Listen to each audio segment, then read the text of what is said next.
ಪ್ರತಿಭೆಗೆ ಸಿಕ್ಕ ಪುರಸ್ಕಾರ.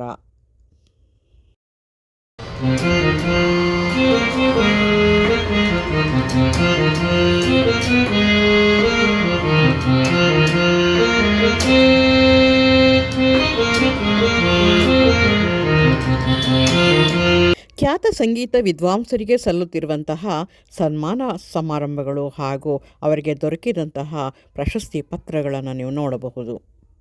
ನಮಸ್ಕಾರ ಸರ್. ನಿಮ್ಮಲ್ಲಿ ಬಹುಮುಖ ಕಲಾವಿದರು ಕಾಣಿಸ್ತಾ ಇದ್ದಾರೆ. ನನಗೆ ನಿಮ್ಮ ಒಂದು ಪರಿಚಯನ ನನಗೆ ಮಾಡಿಕೊಡಿ ಸರ್. ನಮಸ್ಕಾರ ಎಲ್ಲರಿಗೂ. ನನ್ನ ಹೆಸರು ಕಲಾಶ್ರೀ CP ವಿದ್ಯಾಶಂಕರ್. ಸಂಗೀತ ಕುಟುಂಬದ ಹಿನ್ನೆಲೆಯಿಂದ ಬಂದಿರೋರು. ನಮ್ಮ ತಂದೆ CR ಪಾಂಡುರಂಗ ಶಾಸ್ತ್ರಿಗಳು ಅಂತ ಸಂಗೀತ ಸಂಸ್ಕೃತ ಸಾಮವೇದ ವಿದ್ವಾಂಸರು. ಹೀಗಾಗಿ ಸಂಗೀತ ಹಿನ್ನೆಲೆಯಿಂದ ಬಂದ ಕಾರಣ ಸಂಗೀತದ ಅಭಿರುಚಿಯನ್ನು ಮೈಗೂಡಿಸಿಕೊಂಡು ಕಳೆದ 50 ವರ್ಷಗಳಿಂದಲೂ ಕೂಡ ಈ ಸಂಗೀತ ಗಮಕ ಸುಗಮ ಸಂಗೀತ ಕ್ಷೇತ್ರದಲ್ಲಿ ಮತ್ತು ಪತ್ರಿಕೋದ್ಯಮದಲ್ಲಿ ಒಂದು ಸಾರ್ಥಕ ಸೇವೆಯನ್ನು ಮಾಡುವ ನಿಟ್ಟಿನಲ್ಲಿ ಎಲ್ಲರ ಸಹಕಾರದಿಂದ ಮುನ್ನಡೆತಾ ಇದ್ದೀವಿ. ನಾನು ಮಂಡ್ಯಕ್ಕೆ ಬಂದು ಕಳೆದ ಒಂದು 40 ವರ್ಷ ಆಯಿತು.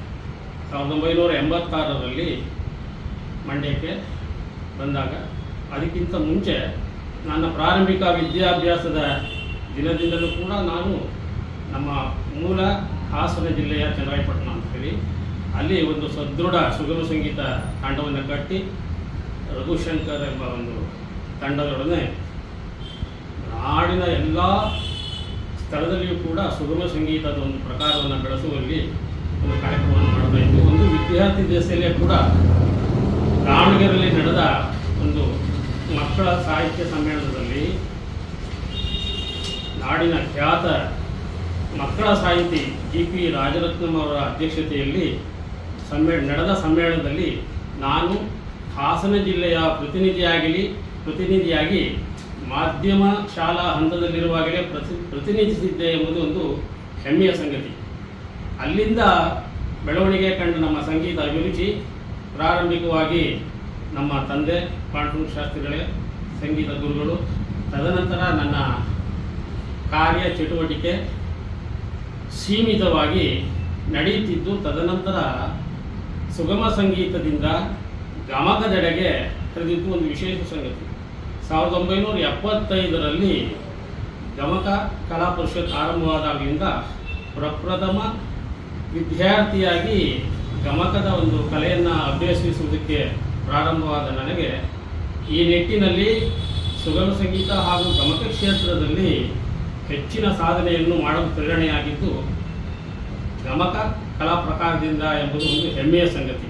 ಈ ನಿಟ್ಟಿನಲ್ಲಿ ನಮ್ಮ ಗುರುಗಳಾದ CR ಪಾಂಡುರಂಗ ಶಾಸ್ತ್ರಿಗಳು ಮತ್ತು ಸುಗಮ ಸಂಗೀತಕ್ಕೆ ಗುರುಗಳಾದ ಶ್ರೀ ಚರ ರಂಗಸ್ವಾಮಿ ಅಂತೇಳಿ ಗಮಕ ಕ್ಷೇತ್ರಕ್ಕೆ ಅತ್ಯಂತ ಪ್ರಭಾವಯುತ ಗಮಕಿ, ನಾಡಿನ ಹೆಸರಾಂತ ಗಮಕಿ ಕೃಷ್ಣಮೂರ್ತಿ ಬಾಂಬೆ ಅಂತೇಳಿ ಅವರ ಒಂದು ದಕ್ಷ ಕಠಿಣ ಅಭ್ಯಾಸದಲ್ಲಿ ಕಳೆದ 40 ವರ್ಷಗಳಿಂದ ನಾನು ಗಮಕ ಕ್ಷೇತ್ರದಲ್ಲಿ ಮುಂದುವರಿತಾ ಇದ್ದೀನಿ. ಈ ಕ್ಷೇತ್ರಕ್ಕೆ ಬರಲು ನನಗೆ ಕಾರಣ ಆಗಿದ್ದು ಎಲ್ಲ ಸ್ನೇಹಿತರ ಸಹಕಾರ ಮತ್ತು ಗುರು ಹಿರಿಯರ ಮಾರ್ಗದರ್ಶನದಿಂದ ನಾಡಿನ ಎಲ್ಲ ಕ್ಷೇತ್ರದ ಕಮಿಟಿಗಳು ಕೂಡ ನನಗೆ ಮಾರ್ಗದರ್ಶನವನ್ನು ಮಾಡುವಲ್ಲಿ ಒಂದು ಯಶಸ್ವಿಯಾಗಿ ನನ್ನ ಒಂದು ಸಾಧನೆಯನ್ನು ಮುಂದುವರಿಸುವುದರಲ್ಲಿ ಕಾರಣಕರ್ತರಾಗಿದ್ದಾರೆ ಎಂದು ಹೆಮ್ಮೆಯ ಸಂಗತಿ. ಪ್ರಕಾರ ಅಂದರೆ ಗಮಕ ಕಲೆ. ಗಮಕ ಯಾಕೆಂದರೆ ಗಮಕ ಅತ್ಯಂತ ಪ್ರಾಚೀನ ಶ್ರೇಷ್ಠ ಕಲೆ. ಈ ಗಮಕ ಕಲಾ ಪ್ರಕಾರಕ್ಕೆ 3000 ವರ್ಷಗಳ ಭವ್ಯ ಇತಿಹಾಸ ಇದೆ. ತ್ರೇತಾಯುಗದಿಂದ ಅರಳಿದ ಈ ಕಲೆ ಲವಕುಶದಿಂದ ಪ್ರಾರಂಭವಾಯಿತು. ಒಂದು ಭವ್ಯವಾದ ಐತಿಹಾಸಿಕ ಪೌರಾಣಿಕ ಹಿನ್ನೆಲೆಯುಳ್ಳ ಗಮಕ ಕಲೆ. 64 ವಿದ್ಯೆಗಳಲ್ಲಿ ಗಮಕ ಕಲೆಯು ಒಂದು ಶ್ರೇಷ್ಠವಾದ ಒಂದು ಕಲೆ ಪರಂಪರೆಯಾಗಿ ಗುರುತಿಸಿಕೊಂಡಿದೆ. ಅನೇಕ ರಾಜರುಗಳ ಆಸ್ಥಾನದಲ್ಲಿ ಸಂಗೀತಗಾರರು, ನೃತ್ಯ ಕಲಾವಿದರು, ಗಮಕ ಕಲಾವಿದರು ಇದ್ದರು ಎನ್ನುವುದು ಹೆಗ್ಗಳಿಕೆಯ ಸಂಗತಿ. ಹೀಗಾಗಿ ಗಮಕ ಕಲೆ ಸುಗಮ ಸಂಗೀತದ ಮೂಲ ಬೇರು. ಗಮಕ ಕಲೆಯನ್ನು ಯಾರು ಅಭ್ಯಾಸ ಮಾಡ್ತಾರೆ ಅವರು ಸುಗಮ ಸಂಗೀತ ಹಾಗೂ ಕಾವ್ಯ ಪ್ರಕಾರಗಳಲ್ಲಿ ಪರಿಣಿತಿಯನ್ನು ಹೊಂದುತ್ತಾರೆ ಎನ್ನುವುದು. ಶುದ್ಧವಾದ ಸಾಹಿತ್ಯ ಲೋಪವಾಗದಂತೆ ಹಾಡುವ ಕಲೆಯನ್ನು ಗಮಕ ಕಲೆ ಎಲ್ಲರಿಗೂ ಕಲಿಸಿಕೊಡ್ತದೆ. ಸಂಗೀತ ಗೌಣ, ಸಾಹಿತ್ಯ ಪ್ರಧಾನ ಅಂತೇಳಿ ಗಮಕ ಕಲೆಯ ಒಂದು ಮುಖ್ಯ ಧ್ಯೇಯ ಏನು ಅಂದರೆ ಸಾಹಿತ್ಯ ಪ್ರಧಾನ, ಸಂಗೀತ ಗೌಣ. ಸಾಹಿತ್ಯಕ್ಕೆ ಪೂರಕವಾಗಿ ಲೋಪವಾಗದ ರೀತಿ ಅರ್ಥೈಸುವುದೇ, ವ್ಯಾಖ್ಯಾನಿಸುವುದೇ ಗಮಕ. ಗಮಕ ಅಂದರೆ ವಾಚಿಸುವುದು ಅಂತೇಳಿ, ಮುನ್ನಡೆಸುವುದು ಅಂತ, ಕಾವ್ಯವನ್ನು ಮುನ್ನಡೆಸುವುದು ಅಂತ.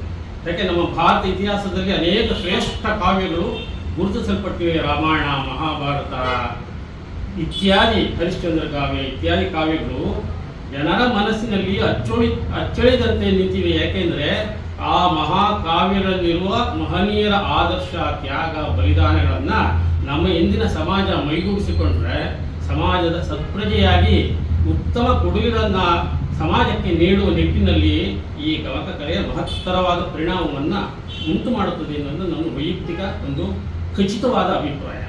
ಸರ್, ಈ ಗಮಕ ಸಾಮಾನ್ಯವಾಗಿ ಸ್ವಲ್ಪ ಸಂಗೀತಕ್ಕಿಂತ ಸ್ವಲ್ಪ ಕ್ಲಿಷ್ಟಕರವಾಗಿದೆ ಹಾಡಬೇಕಾದ್ರೆ. ಅದಕ್ಕೆ ಸರಿಯಾದಂತಹ ಗುರುವಿನ ಒಂದು ಮಾರ್ಗದರ್ಶನ ಇರಲೇಬೇಕು ಅಂತ ನಾನು ಅಂದ್ಕೊಂಡಿದ್ದೀನಿ. ಈ ಗಮಕ ಅಂತಂದರೆ ಅದು ಮಹಾಭಾರತ, ರಾಮಾಯಣದಲ್ಲಿ ಮುಖ್ಯವಾಗಿ ಅದನ್ನೇ ಬಳಸ್ಕೊಂಡಿದ್ದಾರೆ. ಆದರೆ ಈಗ ಮಕ್ಕಳಲ್ಲಿ ಅಥವಾ ದೊಡ್ಡವರಲ್ಲಿ ಅದ್ರ ಬಗ್ಗೆ ಕಲಿಯೋದಕ್ಕೆ ಆಸಕ್ತಿ ಇದೆಯಾ ಈಗ ಅಂತ? ಖಂಡಿತವಾಗಿ ಆಸಕ್ತಿ ಇದೆ. ಗಮಕ ಕಲೆಯನ್ನು ಪ್ರತಿಯೊಬ್ಬ ವಿದ್ಯಾರ್ಥಿ ಸಮೂಹವೂ ಕೂಡ ಕಲಿತರೆ ಅವರಿಗೆ ಸಂಗೀತ ಕಲೆಗಳಲ್ಲಿ, ಲಲಿತ ಕಲೆಗಳಲ್ಲಿ ಆಸಕ್ತಿ ಹೆಚ್ಚಾಗಿ ಶ್ರದ್ಧಾಪೂರ್ವಕವಾಗಿ ಮನಸ್ಸಿನ ಏಕಾಗ್ರತೆ ಲಭಿಸುತ್ತದೆ ಅಂತ ಹೇಳಿ. ಇದು ಮುಂದಿನ ವ್ಯಾಸಂಗಕ್ಕೆ ಪೂರಕವಾಗಿ ಅವರ ಸಾಮಾಜಿಕ ಕೊಡುಗೆ, ಭವ್ಯವಾದ ಇತಿಹಾಸವನ್ನು ಹೊಂದುತ್ತೆ. ಆದ್ದರಿಂದ ಎಲ್ಲ ಅಭ್ಯಾಸಿಗಳು ಕೂಡ ತಮ್ಮ ವಿದ್ಯಾಭ್ಯಾಸದ ಜೊತೆಗೆ ಈ ಮಹಾಕಾವ್ಯಗಳನ್ನು ವಾಚಿಸುವ, ವ್ಯಾಖ್ಯಾನಿಸುವ ಒಂದು ಪರಿಪಾಠವನ್ನು ಬೆಳೆಸ್ಕೊಂಡ್ಬಿಡಬೇಕು. ಈ ನಿಟ್ಟಿನಲ್ಲಿ ಪಠ್ಯ ಪುಸ್ತಕಗಳು ಕೂಡ ಶಾಲಾ ನಿಟ್ಟಿನಲ್ಲಿ ಕೆಲವು ಪಠ್ಯ ಪುಸ್ತಕಗಳನ್ನು ಇಡಲಾಗಿದೆ ಗಮಕ ಕ್ಷೇತ್ರದಲ್ಲಿ. ನಾವು ಏನು ಮಾಡ್ತಾ ಇದ್ದೀವಿ ಅಂದರೆ ವಿದ್ಯಾರ್ಥಿಗಳಿಗೆ ಗಮಕ ಕಲೆಯನ್ನು ಪ್ರಭಾವಯುತವಾಗಿ ಪರಿಚಯಿಸಬೇಕು ಅಂತ ಹೇಳಿ ಪಠ್ಯಾಧಾರಿತ ಗಮಕ ಕಲೆಯ ಪ್ರಯೋಗ ಅಂಥೇಳಿ ಎಲ್ಲ ಶಾಲೆಗಳಲ್ಲಿ ನಾವು ಕಾರ್ಯಕ್ರಮಗಳನ್ನ ಮಾಡ್ತಾ ಇದ್ದೀವಿ. ಅಂದರೆ 8, 9, 10ನೇ ತರಗತಿ ಮಕ್ಕಳಿಗೆ ಮಹಾಭಾರತ, ಹರಿಶ್ಚಂದ್ರ ಕಾವ್ಯ, ಕನಕದಾಸರ ಶ್ರೀರಾಮಧಾನ್ಯ ಚರಿತೆ ಇತ್ಯಾದಿ ಕಾವ್ಯಗಳನ್ನು ಇಟ್ಟಿದ್ದಾರೆ. ಅವುಗಳ ಅರಿವು ಮಕ್ಕಳಿಗೆ ಇಲ್ಲವೇ ಇಲ್ಲ. ಅವುಗಳನ್ನು ಬೋಧಿಸುವ ಒಂದು ಪರಿಪಾಠವೂ ಕೂಡ ಇಂದಿನ ಅಧ್ಯಾಪಕರಿಗೆ ಇರಲಿಲ್ಲ. ಯಾಕೆಂದರೆ ಅವರಿಗೆ ಗಮಕದ ಕಲೆಯ ಮಹತ್ವ ತಿಳಿದಿಲ್ಲ. ಆದ್ದರಿಂದ ನಾವು ಗಮಕ ಕಲೆಯನ್ನು ಅಧ್ಯಾಪಕರಿಗೆ ಮತ್ತು ವಿದ್ಯಾರ್ಥಿಗಳಿಗೆ ಪರಿಚಯಿಸಬೇಕು ಅಂತೇಳಿ ಪಠ್ಯಾಧಾರಿತ ಗಮಕ ಕಾರ್ಯಕ್ರಮಗಳನ್ನು ಮಂಡ್ಯ ಜಿಲ್ಲೆ ಎಲ್ಲ ಕಡೆಗೂ ಮಾಡ್ತಾ ಇದ್ವಿ. ಮೊನ್ನೆಯೂ ಕೂಡ ಈ ಜುಲೈ 10ನೇ ತಾರೀಕು ಡ್ಯಾಫೋಟಿಲ್ಸ್ ಎಂಬ ಶಿಕ್ಷಣ ಸಂಸ್ಥೆಯಲ್ಲಿ ವೀರಲವ ಮತ್ತು ಮಂಕುತಿಮ್ಮನ ಕಗ್ಗ ಎಂಬ ಒಂದು ಗಮಕ ಪಠ್ಯಾಧಾರಿತ ಕಾರ್ಯಕ್ರಮವನ್ನು ಅತ್ಯಂತ ಯಶಸ್ವಿಯಾಗಿ ಮಾಡಿದ್ವಿ. ಇದು ಬಹಳ ಸಂತೋಷಕರವಾದಂಥ ವಿಷಯ ಸರ್. ಅಂದರೆ ಸಾಮಾನ್ಯವಾಗಿ ನಾವು ಯಾವುದೇ ಒಂದು ಸಮಾರಂಭಗಳಿಗೆ ಹೋದಾಗಲೂ ಕೂಡ ಬರೀ ಸಂಗೀತನ ಕೇಳ್ತೀವಿ, ಅಥವಾ ಶಾಸ್ತ್ರೀಯ ಸಂಗೀತಕ್ಕಿಂತ ಭಾವಗೀತೆ, ಸುಗಮ ಸಂಗೀತಕ್ಕೆ ಹೆಚ್ಚು ಪ್ರಾಶಸ್ತ್ಯವನ್ನು ಕೊಡ್ತಾ ಇದ್ದಾರೆ. ಈ ಗಮಕ ಕಲೆ ಬಗ್ಗೆ ಬಹಳ ಆಸಕ್ತಿ ಕಡಿಮೆ ಇರೋ ಹಾಗೆ ನನಗೆ ಕಾಣಿಸುತ್ತೆ. ಅದು ಸಾಧಾರಣವಾಗಿ ನಾವು ಈ ಶಾಸ್ತ್ರೀಯ ಸಂಗೀತ ಅಥವಾ ಭಾವಗೀತೆ ಕೇಳೋಷ್ಟರ ಮಟ್ಟಿಗೆ ನಾವು ಈ ಗಮಕವನ್ನು ನಾವು ಎಲ್ಲೂ ಕೇಳ್ತಾ ಇಲ್ಲ. ಹಾಗಾಗಿ ನೀವು ಗಮಕವನ್ನು ಪ್ರಧಾನವಾಗಿ ಇಟ್ಕೊಂಡು ಕಲಿಸ್ತಾ ಇದ್ದೀರಲ್ಲ, ಇದು ಬಹಳ ಸಂತೋಷಕರವಾದ ವಿಷಯ. ಮತ್ತು ನೀವು ಆ ಗಮಕದ ಬಗ್ಗೆ ಇನ್ನೊಂದು ಸ್ವಲ್ಪ ಇತ್ತೀಚಿನ ದಿನಗಳಲ್ಲಿ ಇಂದಿನ ಯುವಜನತೆಗೆ ಸುಗಮ ಸಂಗೀತದ ಬಗ್ಗೆ ಆಕರ್ಷಣೆ ಹೆಚ್ಚಾಗಿರುವುದು ಎಲ್ಲರಿಗೂ ವೇದ್ಯವಾದ ಸಂಗತಿ. ಆದ್ದರಿಂದ ನಾವು ಈ ಒಂದು ಮನಸ್ಥಿತಿಯನ್ನು ಅರಿತು ಸುಗಮ ಸಂಗೀತದ ಜೊತೆಗೆ ಗಮಕದ ಪದ್ಯಗಳನ್ನು ಪ್ರಯೋಗ ಮಾಡಿ ಅವರುಗಳಲ್ಲಿ ಆಸಕ್ತಿಯನ್ನು ಹೆಚ್ಚಿಸುವ ಒಂದು ಕಾರ್ಯವನ್ನು ಮಾಡ್ತಾ ಇದ್ದೀವಿ. 2 ವರ್ಷಗಳ ಕಾಲ ನಿರಂತರವಾಗಿ ನಿರಂತರ ಮಹಾಭಾರತ ಅಂಥೇಳಿ ಸಂಪೂರ್ಣ ಮಹಾಭಾರತದ ವಾಚನ ಮತ್ತು ವ್ಯಾಖ್ಯಾನವನ್ನು ನಾನು ಮತ್ತು ನಮ್ಮ ನಾಡಿನ ಅತ್ಯಂತ ಶ್ರೇಷ್ಠ ಸಾಹಿತಿ ಡಾಕ್ಟರ್ ಪ್ರದೀಪ್ ಕುಮಾರ್ ಹೆಬ್ರಿಯವರು ಇಬ್ಬರು ಕೂಡಿ ನಿರಂತರ ಮಹಾಭಾರತ ಅಂತ ಹೇಳಿ ಕೊಡ್ತಾ ಇದ್ದೀವಿ. ರಾಜ್ಯಾದ್ಯಂತ ಮಂಡ್ಯದಿಂದ ಹಿಡಿದು ಬೀದರ್ವರೆಗೆ ಮತ್ತು ಮುಂಬೈವರೆಗೆ ಮತ್ತು ಹೈದರಾಬಾದು, ಚೆನ್ನೈ ಎಲ್ಲ ಕಡೆ ಕೂಡ ಗಮಕದ ಕಲೆಯನ್ನು ಪ್ರಸಾರಿಸುವಲ್ಲಿ ಯಶಸ್ವಿಯಾಗಿದ್ದೀವಿ. ಆ ಒಂದು ಮಹಾಕಾವ್ಯವನ್ನು ಪ್ರಧಾನವಾಗಿಟ್ಟುಕೊಂಡು ನಾವು ಬಸವ ದರ್ಶನವನ್ನು ಇಡೀ ನಾಡಿನಾದ್ಯಂತ ವಿಸ್ತರಿಸುವ ಒಂದು ಪ್ರಯತ್ನ ಮಾಡಿದ್ದೀವಿ. ಇಡೀ ಚಂದನ ವಾಹಿನಿಯಲ್ಲೂ ಕೂಡ ನಾವು ಬಸವಣ್ಣನ ವಚನಗಳು ಈ ಗಮಕ ಸ್ಟೈಲ್ ಅಂತೇಳಿ ವಚನಾಮೃತ, ಗಮಕ ವಚನಾಮೃತ ಅಂತೇಳಿ 100 ಎಪಿಸೋಡ್ಗಳನ್ನ ಮಾಡಿದ್ದೀವಿ. ಬಹಳ ಅದು ಸಂತೋಷ. 16 ದೇಶಗಳಲ್ಲಿ ಪ್ರಖ್ಯಾತವಾಗಿದೆ. ಆದ್ದರಿಂದ ರಾಜ್ಯಾದ್ಯಂತ 35 ಮಹಾಕಾವ್ಯಗಳನ್ನು ವಾಚಿಸಿ ವ್ಯಾಖ್ಯಾನಿಸಬಲ್ಲ ಏಕೈಕ ಜೋಡಿ ಅಂತ ಹೇಳಿ ವಿದ್ಯಾಶಂಕರ್ ಮತ್ತು ಡಾಕ್ಟರ್ ಪ್ರದೀಪ್ ಕುಮಾರ್ ಜೋಡಿ ಅಂತ ಹೇಳಿ ಎಲ್ಲರಿಗೂ ಕೂಡ ಜನಜನಿತವಾಗಿದೆ. ಆದ್ದರಿಂದ ಈಗ ನಮ್ಮ ಗಮಕ ಸಾಧನೆಯನ್ನು ಗುರುತಿಸಿ ಕರ್ನಾಟಕ ಸರ್ಕಾರ, ಕರ್ನಾಟಕ ಸಂಗೀತ ಮತ್ತು ನೃತ್ಯ ಅಕಾಡೆಮಿ 2014-15ನೇ ಸಾಲಿನ ಅತ್ಯಂತ ಪ್ರತಿಷ್ಠಿತ ಕರ್ನಾಟಕ ಕಲಾಶ್ರೀ ಅವಾರ್ಡನ್ನು ನನಗೆ ಪ್ರದಾನಿಸಿದ್ದಾರೆ. ಆದ್ದರಿಂದ ಗಮಕ ಕಲೆಯ ಮಹತ್ವವನ್ನು ಪ್ರತಿಯೊಬ್ಬರಿಗೂ ಕೂಡ ಪರಿಚಯಿಸಬೇಕು. ಯಾಕೆಂದರೆ ಬರೀ ಹಾಡುವುದಷ್ಟೇ ಗಾಯನವಲ್ಲ, ಸಾಹಿತ್ಯವನ್ನು ಅರ್ಥ ಮಾಡಿಕೊಂಡು ಅದರ ಮನೋಭಾವವನ್ನು ಅರಿತು ಸೂಕ್ಷ್ಮವಾದ ರಾಗ ಪ್ರಯೋಗವನ್ನು ಯಾರು ಮಾಡಿ ಗಾಯನವನ್ನು ನಡೆಸುತ್ತಾರೆ ಅವರು ಅತ್ಯಂತ ಯಶಸ್ವಿ ಗಾಯಕರಾಗ್ತಾರೆ, ಅತ್ಯಂತ ಯಶಸ್ವಿ ಗಮಕಿಗಳಾಗ್ತಾರೆ. ಇಲ್ಲ, ಈ ಕಾವ್ಯಗಳು ಅತ್ಯಂತ ಸರಳವಾಗಿವೆ, ಆದರೆ ಜನರಿಗೆ ಅದರ ಅರಿವಿಲ್ಲ. ಯಾಕೆಂದರೆ ಸಂಗೀತ ಅಂದರೆ ಸುಗಮ ಸಂಗೀತ, ರಾಕ್ ಸಂಗೀತ, ಪಾಪ್ ಸಂಗೀತ ಅಲ್ಲ. ಸುಗಮ ಸಂಗೀತ, ಗಮಕ ಕಲೆ ಮನಸ್ಸನ್ನು ಅರಳಿಸುತ್ತದೆ. ಈ ಇತ್ಯಾದಿ ಪಾಶ್ಚಾತ್ಯ ಸಂಗೀತಗಳು ಮನಸ್ಸನ್ನು ಉದ್ರೇಕಗೊಳಿಸುತ್ತದೆ ಅಂತೇಳಿ. ಅದರಿಂದ ನಾವು ಯಾವತ್ತೂ ಕೂಡ ನಮ್ಮ ಬದುಕಿನಲ್ಲಿ ಅರಳಿಸುವ ಕಲೆಯನ್ನು ನಾವು ಹೊಂದಬೇಕು ಅಂತೇಳಿ. ಅದರಿಂದ ಗಮಕದ ಮುನ್ನಡೆಯ ರೂಪವೇ ಸುಗಮ ಸಂಗೀತ ಅಂತ. ಇತ್ತೀಚಿನ ಜನತೆ ಆಕರ್ಷಿತವಾಗಿ ಹೆಚ್ಚಿನ ಸುಗಮ ಸಂಗೀತಕ್ಕೆ ಪ್ರಾಧಾನ್ಯ ಕೊಡ್ತಾ ಇರೋದ್ರಿಂದ ನಾವು ಅವರ ಮನಸ್ಸನ್ನು ಸುಗಮ ಸಂಗೀತದ ಜೊತೆಗೆ ಗಮಕದ ಕಡೆಗೂ ಹೊರಡಿಸ್ಬೇಕು ಅಂತ ಹೇಳಿ ನಾವು ಬರೀ ಕುಮಾರವ್ಯಾಸ, ಹರಿಶ್ಚಂದ್ರ ಕಾವ್ಯ, ಜೈಮಿನಿ ಭಾರತ ಇತ್ಯಾದಿಗಳಿಗೆ ಮಾತ್ರ ಸೀಮಿತವಾಗಿಲ್ಲ. ಇತ್ತೀಚಿನ ಕವಿಗಳಾದ ಕುವೆಂಪುರವರು, ಸುಜನಾರವರು, ಪೂತಿನಾರವರು ಎಲ್ಲ ಕವಿಗಳ ಒಂದು ಮಿಶ್ರಣದೊಂದಿಗೆ ಸುಮಾರು 35 ಮಹಾಕಾವ್ಯಗಳನ್ನು ನಾವು ಎಲ್ಲರಿಗೂ ಕೂಡ ಪ್ರತಿಷ್ಠಿಸ್ತಾ ಇದ್ದೀವಿ. ಇದೇ ಮಂಡ್ಯದ ಸ್ವರ್ಣವಾಹಿನಿಯಲ್ಲಿ ನಮ್ಮ ಡಾಕ್ಟರ್ ಹೆಬ್ರಿರವರ ರಘುಪುರೋತ್ತಮ ಅಂತೇಳಿ ಶ್ರೀರಾಮನ ಚರಿತೆಯನ್ನು 175 ಸರಣಿ ಭಾಗ ಯಶಸ್ವಿಯಾಗಿ ಪ್ರದರ್ಶನ ಮಾಡಿದ್ದೀವಿ. ಉದಯ ಟಿವಿಯಲ್ಲಿಯೂ ಕೂಡ ನಾದ ಕಾರ್ಯಕ್ರಮವನ್ನು ನಮ್ಮ ಮಂಡ್ಯ ತಂಡದಲ್ಲಿ ಅತ್ಯಂತ ಯಶಸ್ವಿಯಾಗಿ ನೀಡ್ತಾ ಇದ್ದೀವಿ. ನಾನು ಯಾವುದೇ ಒಂದು ಗಾಯನ ಕಾರ್ಯಕ್ರಮವನ್ನು ಕೊಡುವ ಮುಂಚೆ ಮೊದಲು ಹಾಡುವುದೇ ಗಮಕ ಪದ್ಯವನ್ನು. ಯಾಕೆಂದರೆ ಅದರ ಉದ್ದೇಶ ಏನು ಅಂದರೆ ಗಮಕ ಕಲೆಯ ಮಹತ್ವವನ್ನು, ಪರಿಚಯವನ್ನು ಇಂದಿನ ಯುವ ಸಮೂಹಕ್ಕೆ, ಹಿರಿಯರಿಗೆ, ಕಿರಿಯರಿಗೆ ಮಾಡಿಕೊಡ್ಬೇಕು ಅನ್ನೋದೇ ಆಗಿದೆ. ಅದರಿಂದ ನನ್ನ ಎಲ್ಲ ಗಾಯನದ ಕಾರ್ಯಕ್ರಮದಲ್ಲಿ ಪ್ರಪ್ರಥಮವಾಗಿ ಸುಗಮ ಸಂಗೀತದ ಜೊತೆಗೆ ಗಮಕ ಪ್ರಕಾರವನ್ನು ಪರಿಚಯಿಸುವ ಒಂದು ಪರಿಪಾಠವನ್ನು ಹೊಂದಿದ್ದೇವೆ. ನಮ್ಮ ಮೂಲ ಏನು ಅಂದರೆ ನಾನು 1975ರಲ್ಲಿ ಎಲ್ಲ ಆಕಾಶವಾಣಿ ಕಾರ್ಯಕ್ರಮಗಳು ಕೂಡ ಮದ್ರಾಸ್ನಲ್ಲಿ ಸೀಮಿತವಾಗಿತ್ತು. ಈ ಬೆಂಗಳೂರಲ್ಲಿ ಯಾವುದೇ ಒಂದು ಅದಕ್ಕೆ ಕೇಂದ್ರ ಇದ್ದಿಲ್ಲ. ಅಲ್ಲಿ ಏನು ಪ್ರಸಾರ ಆಗುತ್ತೆ ಅಲ್ಲಿ ಮಾತ್ರ ಯಾರು ಅರ್ಹರಾಗಿರ್ತಾರೆ ಅವರ ಕಾರ್ಯಕ್ರಮವನ್ನು ಬೆಂಗಳೂರಿನ ನಿಲಯದ ಮುಖಾಂತರ ರಾಜ್ಯದ ಎಲ್ಲೆಡೆಗೂ ಕೂಡ ಪ್ರಸಾರ ಮಾಡ್ತಾರೆ.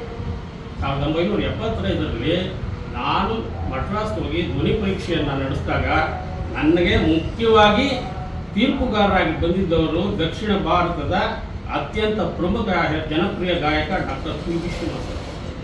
ಪಿ.ಬಿ. ಶ್ರೀನಿವಾಸರಾವರಿಂದ ಮೆಚ್ಚುಗೆ ಪಡೆದ ನಾನು ಅವರ ಮುಂದೆಯೇ ಹಾಡು ಒಂದು ಪರಿಪಾಠವನ್ನು ಅವರು ಮೆಚ್ಚುಗೆಯನ್ನು ಗಳಿಸುವುದು ಒಂದು ಹೆಗ್ಗಳಿಕೆ ನನಗಿದೆ.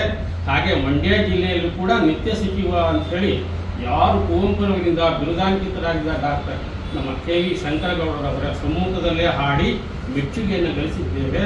ಮತ್ತು ಅವರ ನಾಟಕ ಕೃತಿಯಾದ ಪಾದುಕಾ ಕಿರೀಟಿಯನ್ನು ಅವರು ಹಸ್ತಂಗತರಾದ 12 ದಿನಗಳ ಕಾಲ ನಮ್ಮ ಮಂಡ್ಯ ತಂಡದ ಜೊತೆಗೆ ನಿರ್ದೇಶನವನ್ನು ಮಾಡಿ ನನ್ನ ಜೊತೆಗೆ ಅತ್ಯಂತ ಖ್ಯಾತ ರಂಗ ನಿರ್ದೇಶಕರಾದ ಯೋಗಾ ನರಸಿಂಹರವರು ಕೂಡ ನನ್ನ ಜೊತೆಗೆ ಸಂಗೀತ ನಿರ್ದೇಶನವನ್ನು ಮಾಡಿದ್ದು ಅತ್ಯಂತ ಮೆಚ್ಚುಗೆಯ ವಿಷಯವಾಗಿದೆ.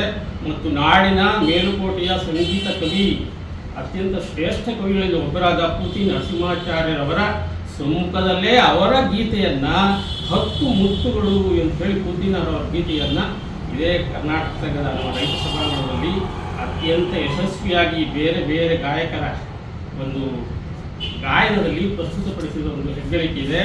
ಇದೇ ಸಾಹಿತ್ಯ ಸಮ್ಮೇಳನ ಮೊನ್ನೆ ಹೋದ ವರ್ಷ ನಡೆದ ಅಖಿಲ ಭಾರತ ಕನ್ನಡ ಸಾಹಿತ್ಯ ಸಮ್ಮೇಳನದಲ್ಲಿ ಗಮಕ ಕಲೆಯನ್ನು ಅತ್ಯಂತ ಯಶಸ್ವಿಯಾಗಿ ಸಮ್ಮೇಳನದಲ್ಲಿ ಪ್ರದರ್ಶಿಸಿದ ಒಂದು ಅಭ್ಯಾಸ ಮಾಡಿ ಕರಗತ ಮಾಡ್ಕೊಂಡಿದ್ದೀರಾ, ಅದ್ರ ಬಗ್ಗೆ ಒಂದು ಸ್ವಲ್ಪ ಹಾಡಿ ನಮಗೆ ತೋರಿಸ್ಕೊಡಿ ಸರ್. ಗಮಕ ಪದ್ಯವನ್ನು ಕೂಡ ಎಲ್ಲರೂ ಕೂಡ ಒಂದು ಕೇಳುವ ಪರಿಪಾಠವನ್ನು ಬೆಳೆಸಬೇಕು ಅಂತೇಳಿ ಗದಗಿನ ನಾರಾಯಣಪ್ಪ ಅಂತೇಳಿ ಕುಮಾರವ್ಯಾಸ ಎಂದೇ ಪ್ರಖ್ಯಾತ ಅಭಿಧಾನವನ್ನು ಪಡೆದ ಕುಮಾರವ್ಯಾಸ ಒಂದು ಮಹಾಭಾರತದ ಒಂದು 2 ಶ್ಲೋಕಗಳನ್ನು ಅತ್ಯಂತ ಸಂತೋಷದಿಂದ ಹಾಡಿಕೆ ಇಷ್ಟಪಡ್ತೀನಿ.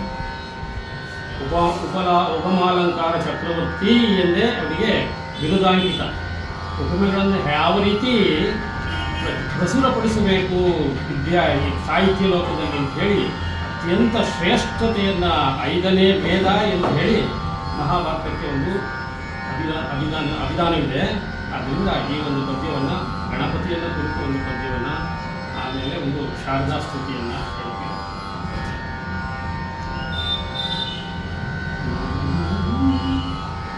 ಗಜಮುಖನೇ ಮೇರೆ ವೇಕದಂತನೇ ನಿಜ ಗುಣಾನ್ವಿತ ಪರಶುಧಾರಣೆ ರಾಜತಗಿರಿವಾಡಯನ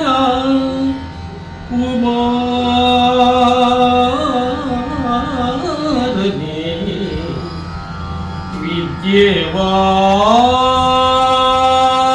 ವಿದ್ಯೆವಾರಿಧಿಯೇ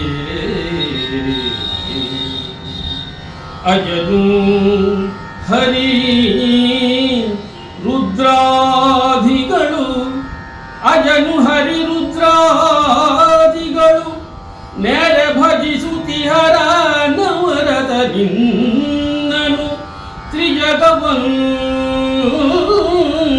ಗಣಪ ಮಾಳ್ಪುದು ಮತಿಗೆ ಮಂಗಳವ ತ್ರಿಜಗವಂದಿತ ಗಣಪ ಮಾಳ್ಪುದು ಮತಿಗೆ ಮಂಗಳವ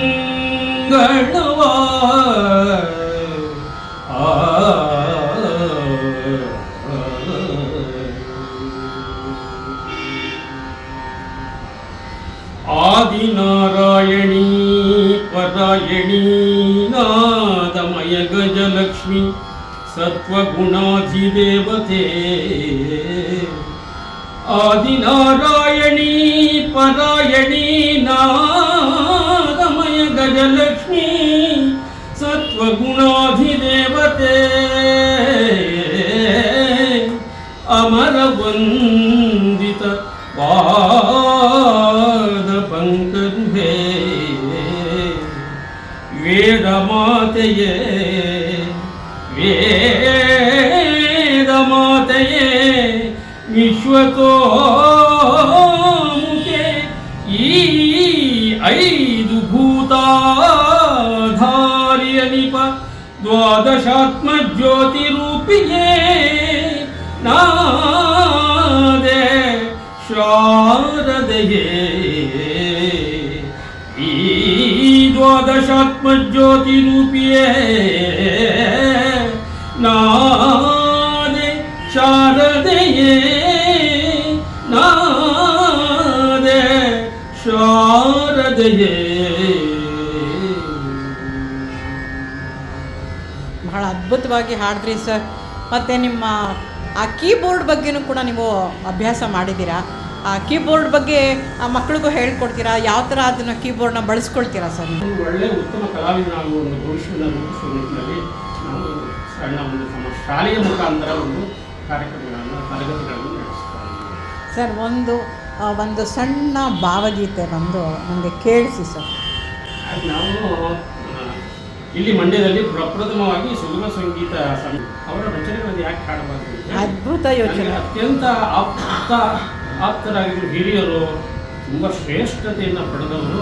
ಆ ಕೃತಿ ನರಸಿಂಹಾಚಾರ್ಯರ ಕೃತಿಯನ್ನು ಪ್ರಪ್ರಥಮವಾಗಿ ಮಂಡ್ಯ ಜಿಲ್ಲೆಯ ಸುಗಮ ಸಂಗೀತ ಸಮ್ಮೇಳನದಲ್ಲಿ ಹಾಡಿದಾಗ ಎಲ್ಲ ಗಾಯಕರುಗಳು ಕೂಡ ಅತ್ಯಂತ ಆಪ್ತವಾಗಿ ಇಷ್ಟವಾಯಿತು. ಯಾಕೆಂದರೆ ಮಂಡ್ಯ ಜಿಲ್ಲೆಯನ್ನು ನಾವು ಬೆಳೆಸಬೇಕಾದ್ರೆ ನಮ್ಮ ಕರ್ತವ್ಯ, ಆದ್ಯ ಕರ್ತವ್ಯ. ಎಲ್ಲ ಕಲೆಗಳಲ್ಲೂ ಮುಂದಾಗಿರುವ ಮಂಡ್ಯ ಜಿಲ್ಲೆಯ ಇಂಡಿಯಾದಲ್ಲಿ ಎಲ್ಲಿ ಹೋದರೂ ಕೂಡ ಅದು ಜನಗಣಿತವಾಗ್ತಾ ಇರ್ತದೆ. ವರ್ಷದ 360 ಶ್ರೇಷ್ಠತೆ ರಾಜ್ಯದ ಎಲ್ಲ ಜಿಲ್ಲೆಗಳಿಗಿಂತ ಶ್ರೇಷ್ಠವಾದದ್ದು.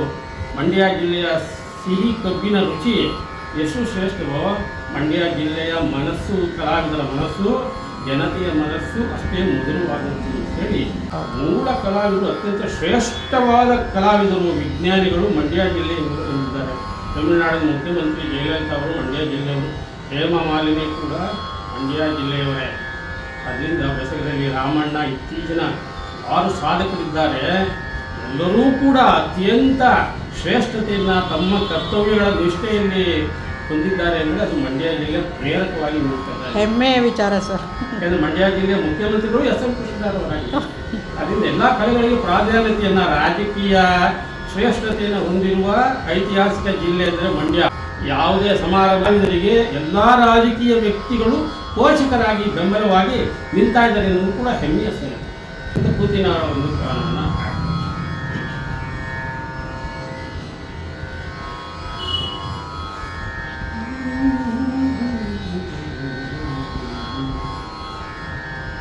ಮಧುರ ನಯನ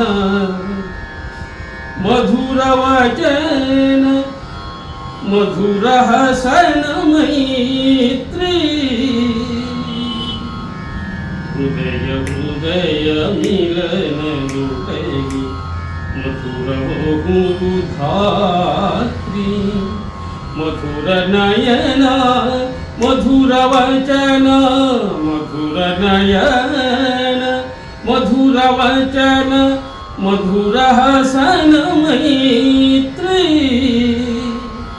ಹೃದಯ ಮಿಲನ ದುಳಗಿ ಮಧುರ ಬಹು ಧಾತ್ರಿ ಇರವಿರವಿನ ನಡುವ ನೀರುಳ ಪರಿಹರಿಸುವ ಸಲುವಳಿ ಇರವಿರವಿನ ನಡುವ ನೀರುಳ ಪರಿಹರಿಸುವ ಸಲುವಳಿ ಮಧುರೋತ್ತಮ ಮಧುರವಾಣಿ ಮಧುರೋತ್ತರ ಮಧುರವಾಣಿ ಮಧುರ ಸ್ಮಿತ ನೂತನ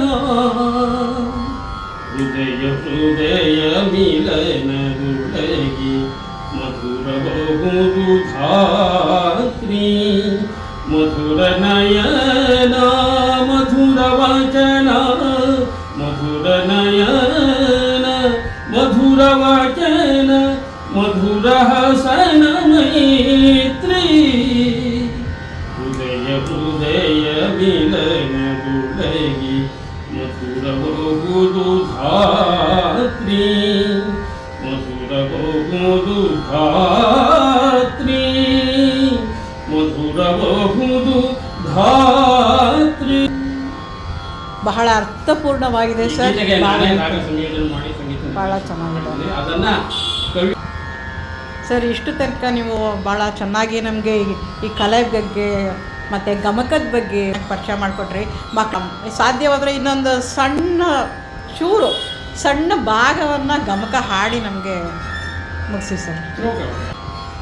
ಗಮಕದ ಕಲೆ ಎಷ್ಟು ಶ್ರೇಷ್ಠತೆ ಅಂದರೆ 5ನೇ ಮಹಾವೇದ ಅಂತ. 5ನೇ ವೇದಕ್ಕೆ ಸರಿಸಮಾನವಾದದ್ದು ಮಹಾಭಾರತ ಅಂತೇಳಿ. ಮಹಾಭಾರತದ ಒಂದಕ್ಷರವನ್ನು ಕೇಳಿದ್ರು ಕೂಡ ಎಂತಹ ಫಲಗಳು ಸಿಗುತ್ತೆ ಅಂತೇಳಿ ಹೇಳ್ತೀವಿ. ವೇದ ಪಾರಾಯಣದ ಫಲ, ಗಂಗಾದಿ ತೀರ್ಥ ಸ್ನಾನ ಫಲ, ವಜ್ರಾದಿ ತಪಸಿನ ಫಲವು ಜ್ಯೋತಿಷ್ಠೋಮಯಾಗ ಫಲ ಮೇದಿನಿಯ ನೊಲಿದಿತ್ತ ಫಲ ವಸ್ತ್ರಾದಿ ಕನ್ಯಾದಾನ ಫಲಬಹುದು ಆದರಿಸಿ ಭಾರತದೊಳು ಒಂದಕ್ಷರವ ಕೇಳ್ದರಿಗೆ ಆದರಿಸಿ ಭಾರತದೊಳು ಒಂದಕ್ಷರವ ಕೇಳ್ದರಿಗೆ. ಧನ್ಯವಾದಗಳು ಸರ್. ಇದೇ ನಿಟ್ಟಿನಲ್ಲಿ ಮೇಲುಕೋಟೆಯ ಒಂದು ಇತಿಹಾಸವನ್ನು ಕುರಿತು ಅಲ್ಲಿನ ವೈಭವವನ್ನು ಕುರಿತು ದಕ್ಷಿಣ ಬದರಿ ಮೇಲುಕೋಟೆ ಎನ್ನುವ ಸುರುಳಿಯನ್ನು ಕೂಡ ನಾನೇ ರಚಿಸಿದ ಸಾಹಿತ್ಯವನ್ನು, ಅದರ 7 ಹಾಡುಗಳನ್ನು ನಾಡಿನ ಖ್ಯಾತ ಗಾಯಕ GV3ರವರು ತಮ್ಮ ಸಂಗೀತ ನಿರ್ದೇಶನದಲ್ಲಿ ವೈರಮುಡಿಯ ಒಂದು ಅಂಗವಾಗಿ ಅದನ್ನು ಪ್ರದರ್ಶನ ಮಾಡಿದ್ರು. ಒಂದೇ ಒಂದು ಸರಣಿಯಲ್ಲಿ 50,000ಗಳ ಕ್ಯಾಸೆಟ್ಟು ನಮ್ಮ ರಚನೆಯ ಒಂದು ಗೀತೆಗೆ ಪ್ರಾಪ್ತವಾಯಿತು ಅನ್ನೋದು ಅತ್ಯಂತ ಹೆಗ್ಗಳಿಕೆ ಮತ್ತು ಸಂತೋಷದ ವಿಷಯ. ಈ ಎಲ್ಲವೂ ಕೂಡ ನಮ್ಮ ಎಲ್ಲ ಸಾಧನೆಯ ಹಿಂದೆ ಕೂಡ ಮಂಡ್ಯ ಜನರ ಜಿಲ್ಲೆಯ ಜನರ ಪ್ರೀತಿಯ ಒಂದು ಆಶೀರ್ವಾದವಿದೆ. ಮುಂದೆಯೂ ಕೂಡ ಅವರ ಸಹಕಾರ ಆಶೀರ್ವಾದ ನಿರಂತರವಾಗಿ ನಡೀತಾ ಇರಲಿ. ಇದಕ್ಕೆ ಪೂರ್ವಕವಾಗಿ ಪ್ರಸಾರ ಮಾಡುವ ನಿಟ್ಟಿನಲ್ಲಿ ತಮ್ಮ ಒಂದು ಸಹಕಾರವು ಕೂಡ ಬೆಂಬಲಿತವಾಗಿರಲಿ ಅಂತ ಹೇಳಿ ಎಲ್ಲರಿಗೂ ಕೂಡ ವಿಶೇಷವಾದ ಧನ್ಯವಾದಗಳು. ಮಂಡ್ಯ ಜಿಲ್ಲೆಯ ಶ್ರೇಷ್ಠ ಕವಿ ಮೈಸೂರು ಮಲ್ಲಿಗೆಯ ನರಸಿಂಹಸ್ವಾಮಿಯವರ ರಾಯಬಂಧು ಮನೆಗೆ ಒಂದು ಗೀತೆಯನ್ನು ನನ್ನದೇ ಒಂದು ವಿಶೇಷವಾದ ರಾಗ ಸಂಯೋಜನೆಯಲ್ಲಿ ಅಂದು ಮದ್ರಾಸ್ ದೂರದರ್ಶನಕ್ಕೆ ಹಾಡಿ ಪ್ರಸಾರ ಮಾಡಿದ್ದು. ಅದೇ ಒಂದು ಕಾರ್ಯಕ್ರಮವನ್ನು ನಾನು ಈಗ ಎಲ್ಲೂ ಮದ್ರಾಸ್ ಹೋದರೂ ಕೂಡ ರಾಯರು ಬಂದರು ಮಾನವನಿಗೆ ಹಾಡುವ ಗಾಯಕ ಅಂತಲೇ ನನ್ನ ಗುರುತಿಸ್ತಾರೆ. ಅದು ಮಾಡಿದ್ದೇನೆ. ಆರ್.ಎನ್. ಗೋಪಾಲ್ ಅವರ ಪುತ್ರ ಇಲ್ಲಿ ರವಿಶಂಕರ್ ಅಂತೇಳಿ ಆ ಒಂದು ವಿಶೇಷ ಮಂಡ್ಯದಲ್ಲೇ ಇಂಜಿನಿಯರಿಂಗ್ ಓದ್ತಾ ಇದ್ದಾರೆ ವಿಷಯ. ಅವರು ಅಪ್ಪ ಮಕ್ಕಳು ಇಬ್ಬರು ನಟ ಸಾರ್ವಭೌಮ ಅಂತೇಳಿ ಒಂದು ನಾಟಕವನ್ನು ಪ್ರದರ್ಶನ ಮಾಡೋದು. ಅದಕ್ಕೆ ವಿಶೇಷವಾಗಿ ಸಂಗೀತ ನಿರ್ದೇಶನವನ್ನು ನಾನೇ ಅದಕ್ಕೆ ಶೈಲೇಶ್ರೀ ಸುದರ್ಶನ್ ಅವರು, ಕಲ್ಯಾಣ್ ಕುಮಾರ್ ಅವರೆಲ್ಲ ತುಂಬ ನಿಕಟವರ್ತಿಗಳು ನಮಗೆ. ನಮ್ಮ ಮನೆಗೆ ಎಲ್ಲರೂ ಬರ್ತಾ ಇದ್ರು. ಆರ್.ಎನ್. ಗೋಪಾಲ್ ಅಂತ ಹೇಳಿದ್ರು, ಕಲ್ಯಾಣ್ ಕುಮಾರ್ ಅವರು ಎಲ್ಲರೂ ಕೂಡ ನಮ್ಮ ಮನೆಗೆ ಬಂದು ಮಾತಾಡ್ಸ್ಕೊಂಡು ಬರ್ತಾ ಇದ್ರು. ಅದಕ್ಕೆ ಒಂದು ವಿಶೇಷ ಒಡನಾಟವನ್ನು ಚಿತ್ರರಂಗದ ಜೊತೆ ಇಟ್ಕೊಂಡಿದ್ದು. ನಾವು ಹೊರಳಿದ್ದು ಏನಂದರೆ ಸಾಂಸ್ಕೃತಿಕ ಕಲೆಗಳಾದ ಸಂಗೀತ ಮತ್ತು ಗಮಕದಲ್ಲಿ ವಿಶೇಷ ಒಂದು ಪರಿಣಿತನ ಕೊಡಬೇಕು, ಅದರಲ್ಲಿ ಮುನ್ನಡೆಯಬೇಕು ಮತ್ತು ಯುವಜನರಿಗೆ ಇದು ವಿಶೇಷವಾದ ಒಂದು ಮಾಹಿತಿಯನ್ನು ಕೊಡಬೇಕು ಅಂತೇಳಿ ಅದರಲ್ಲೂ ಸುಗಮ ಸಂಗೀತಕ್ಕೂ ವಿಶೇಷವಾಗಿ ಗಮಕ ಕಲೆಯಲ್ಲಿ ನನಗೆ ಹೆಚ್ಚಿನ ಒಂದು ಪ್ರಾಧಾನ್ಯತೆಯನ್ನು ಕೊಡುವ ಒಂದು ಆಸಕ್ತಿ ಇದೆ. ಅದು ನಿರಂತರವಾಗಿ ಮುಂದುವರಿತಾ ಇರುತ್ತೆ. ಮುಂದೆಯೂ ಕೂಡ ಎಲ್ಲರ ಸಹಕಾರದಿಂದ ಅದು ಹೆಚ್ಚಿನ ರೀತಿಯಲ್ಲಿ ಮುಂದುವರಿಲಿ ಅಂತೇಳಿ ಆಶಯವನ್ನು. ನಿಮ್ಮ ಹಾರೈಕೆ ಅದೆಲ್ಲ ಕೂಡ ಇನ್ನೂ ಚೆನ್ನಾಗಿ ಮುಂದುವರಿಲಿ. ನಮ್ಮ ಮಂಡ್ಯದ ಮಕ್ಕಳು ಪ್ರತಿಯೊಬ್ಬರು ಕೂಡ ಈ ಗಮಕ ಕಲೆಗೆ ವಿಶೇಷವಾದಂತಹ ಆಸಕ್ತಿಯನ್ನು ತೋರಿಸ್ಲಿ ಅಂತ ಭಾಳ ಧನ್ಯವಾದಗಳು ಸರ್. ತುಂಬ ಒಳ್ಳೊಳ್ಳೆ ಮಾಹಿತಿಯನ್ನು ಹೇಳಿದ್ರಿ. ನಿಮ್ಮ ಕಲೆ ಇನ್ನೂ ಚೆನ್ನಾಗಿ ಮುಂದುವರಿಲಿ ಅಂತ ನಾನು ಹಾರೈಸ್ತೀನಿ. ನಮಸ್ತೆ ಸರ್. ಮಂಡ್ಯದ ಖ್ಯಾತ ಗಮಕ ವಾಚನಕಾರರಾದಂಥ ಶ್ರೀಯುತ ವಿದ್ಯಾಶಂಕರ್ ಅವರಿಗೆ ಸಂದ ಪ್ರಶಸ್ತಿಗಳ ಸರಮಾಲೆ ಹಾಗೂ ಪ್ರಶಸ್ತಿ ಪತ್ರಗಳು ಹಾಗೂ ಸನ್ಮಾನಗಳ ಒಂದು ವೀಕ್ಷಣೆ ಇಲ್ಲಿದೆ. ನಮಸ್ಕಾರಗಳು.